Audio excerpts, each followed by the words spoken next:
Glory to Jesus Christ.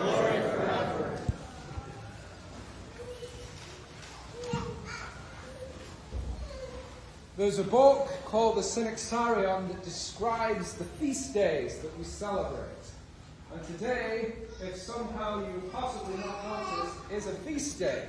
It's the feast day of the veneration of the cross.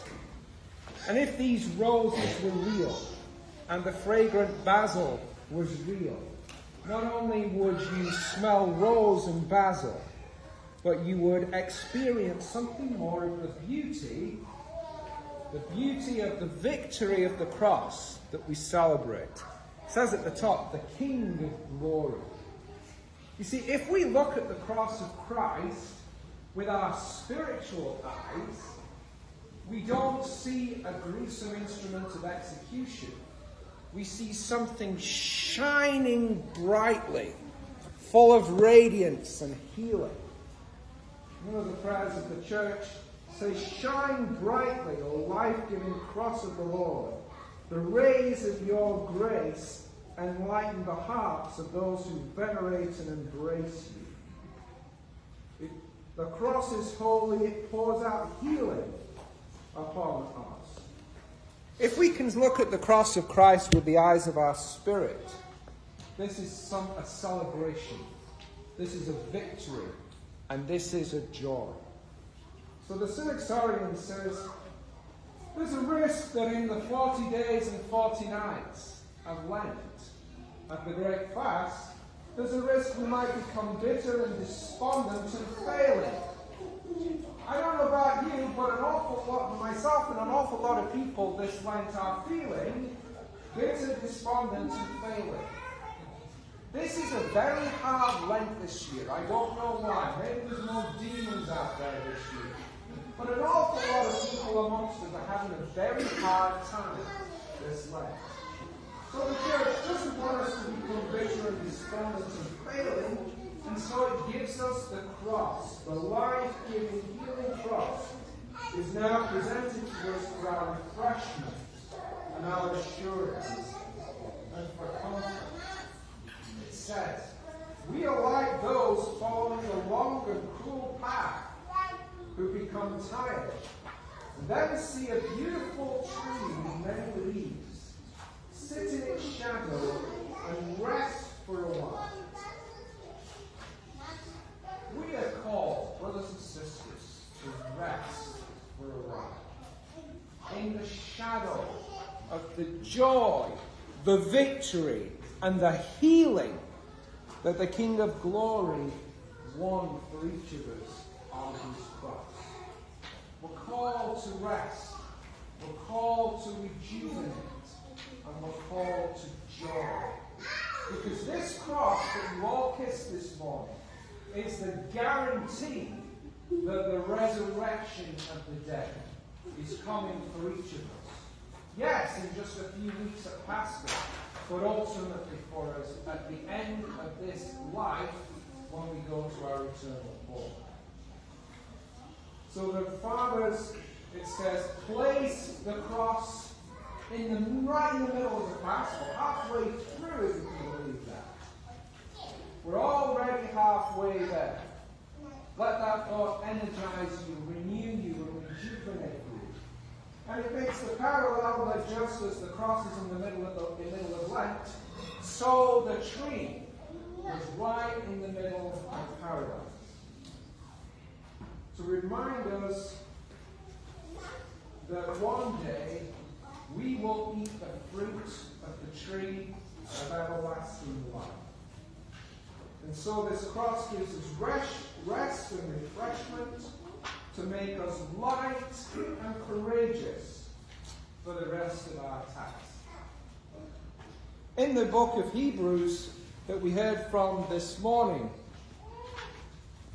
it says, let us hold fast to our confession of faith. Let us hold fast to our confession of faith. Hold on tightly is what it's saying. Yeah, over 40 days and 40 nights, we can get worn out. We can get tired. We can get all of those despondent and afflicted feelings. And we're called instead to hold on tightly. Really, to hold on tightly to this and what this means. To grip onto it and say, I am not going to let you go no matter what. This is where I stand and I am holding on to you and I am not going to let you go. Because I know that the glory is coming. I know that the joy is coming. I know that the healing is coming. And I know that the victory is coming. That is what we are holding on to. Hebrews tells us, if we hold fast the confidence and the rejoicing of hope firm to the end. Hold fast, hold tight to your confidence, to your hope, and to your rejoicing.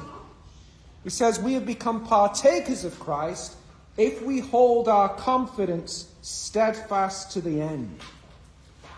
Tells us that we will have strong consolation. Anybody want some strong consolation?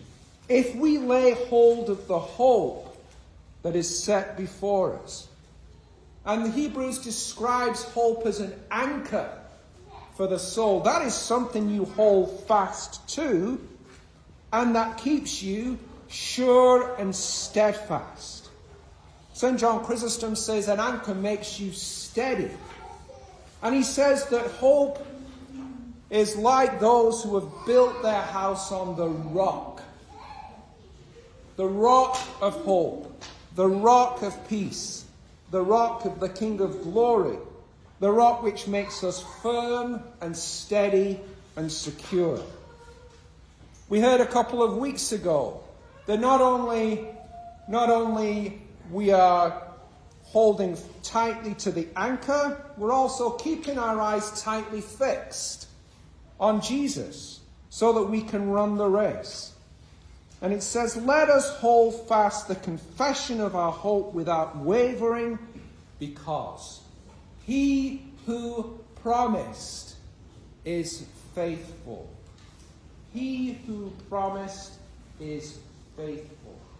He is faithful to bring you joy, hope, healing, and victory. And that victory is just around the corner. So Hebrews gives us a therefore. Therefore, let us boldly come to the throne of grace. And this is it. Let us boldly come to the throne of grace, that we may obtain mercy and find grace to help in time of need. It says, let us therefore be diligent to enter his rest.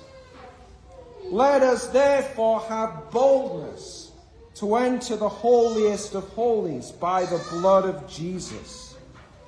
Let us draw near with a true heart in full assurance of faith. And it says, and all the more as you see the day approaching, the day of victory, the day of hope, the day of healing, and the day of joy is quickly approaching, because the resurrection of Christ is on its way. But you might think, if I look at this cross with my human eyes, all I see is suffering, torture, and death. Is that what my life is going to consist of? Suffering and torture and death? And when we hear the words of Christ in the gospel, do they really sound like something you want to do? Because doesn't he say, you must deny yourself, take up your cross, and follow me? For whoever wishes to save his life will lose it. But whoever loses his life for my sake and that of the gospel will save it. St. Augustine says, this seems hard and painful. Of course. Anybody want to lose your life? Any volunteers? Anybody really want to pick up an instrument of execution and drag it with them? No, of course not. But we all have crosses in our lives of one kind or another. And if your Lent has done anything so far, it will have introduced you to that cross, which is yours. Yours to carry. Whatever your cross is, you each know what our cross is.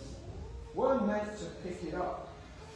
We're not meant to come to it and cry about it, come to it and weep over it, or go to others and complain about it. We're meant to pick that thing up and bring it with us. Wherever he's calling us to go. Whatever vocation he's given us. Bring that thing with you. Because as you bring it with you, he is the one who gives you life through it. And Augustine goes on to say this. He says, it looks hard and painful, but what he commands us is neither hard nor painful, because he himself helps us. And whatever seems hard, his love makes easy. His love makes easy. This cross that we kiss today is the absolute guarantee of his love for you and his love for me. Somebody once said, Lord, how much do you love me?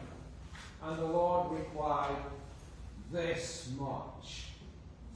This much is how I love you, he said, as he died for me. Let us carry the cross. Let us venerate and kiss the cross. Let us rejoice in the cross. Because it is the guarantee and the promise that his resurrection and ours are on their way, right around the corner. Glory to Jesus Christ. Glory to God.